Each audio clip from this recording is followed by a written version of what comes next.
Hey mga diskarte, welcome po din sa ating YouTube channel sa Diskarte Pinay tayo. So nagpunta nga pala tayo ng Robinson Place Antipolo. Robinson's Place Antipolo. Yeah, so nasa may second floor tayo sa may Kia store ng Infinix. At makakasama natin si Ma'am Rachel po. So mag-update po tayo for June 2025, syempre ng mga units sila. So tulad ng dati, kung may mga inquiries kayo, may mga hanap kayo ng Infinix units, so mag-direct message na lang kay Ma'am Rachel. Kukunin na natin yung contact number nila. So kaya visit na lang kayo sa pinaka-comment section natin or sa description. So ayan, sa hindi pa nakasubscribe, mag-subscribe na kayo para lagi kayong updated sa mga video yung ina-upload natin. So tara, start na natin ito.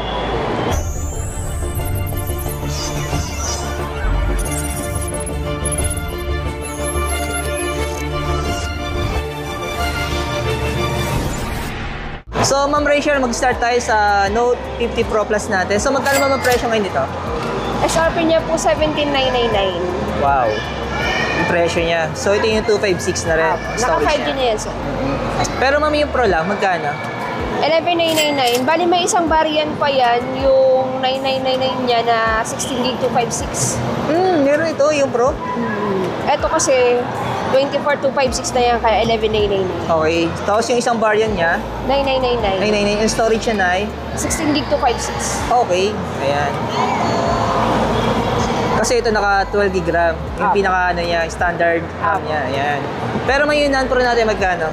Sa Note 50, yan po ay 8,999. Oh, 8,999. So 256 na rin to. Halos pareho yan nung Note 50 Pro. 16GB 256. Bali may naiba lang talagang specs niyan. Kasi ito, si Pro kasi naka-ano yan eh. Mas mataas yung charger niya.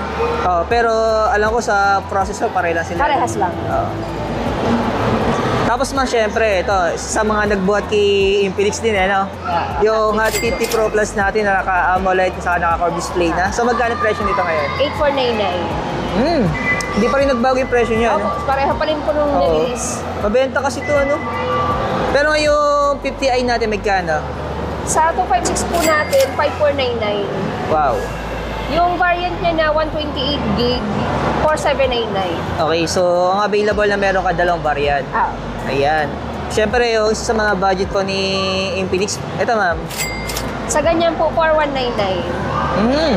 So, 128 na siya. 128GB na yan. Yung So, pinakamababa niyan, 64GB, 3,499. 3499. Ayan.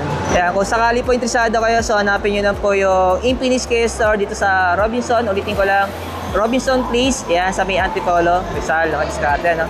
So hanapin nyo si Ma'am Rachel. Pero ma'am, sa mga nagtatanong, ano? So ano ba yung mga installment na meron tayo? Available po tayo ng finance sa home credit po. Pwede rin po tayo ng card payments. Credit card. Pero straight payment lang. Straight payment. Wala silang installment mga Diskarte sa credit card, ano? Gcash Pero mga po, Gcash, Maya. nag-accept ka?